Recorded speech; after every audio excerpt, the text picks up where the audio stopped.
Suatu sore, seorang anak kecil sedang bermain di halaman belakang rumah kakeknya. Tiba-tiba, dia melihat ada seekor cacing tanah yang sedang berusaha masuk kembali ke dalam lubangnya. Dia berkata, "Kakek, saya yakin saya bisa masukkan kembali cacing itu ke dalam lubangnya." Sang kakek yang sedang duduk santai menoleh ke cucunya dengan senyum kecil berkata, "Oh ya, kakek berani bertaruh 20.000 kamu nggak akan bisa. Karena cacing itu terlalu lemas dan menggeliat untuk dimasukkan ke lubang sekecil itu." Si anak berpikir sejenak, lalu berlari masuk ke dalam rumah dan keluar kembali dengan membawa hairspray.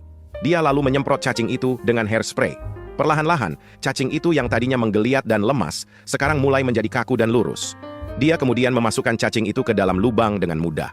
Sang kakek pun memberikan cucunya 20.000, lalu mengambil hairspray dan bergegas masuk ke rumah. Setelah 30 menit, sang kakek kembali keluar dan memberikan 20.000 lagi ke cucunya. Si anak bingung berkata, "Kakek, tadi kan kakek sudah memberiku 20.000.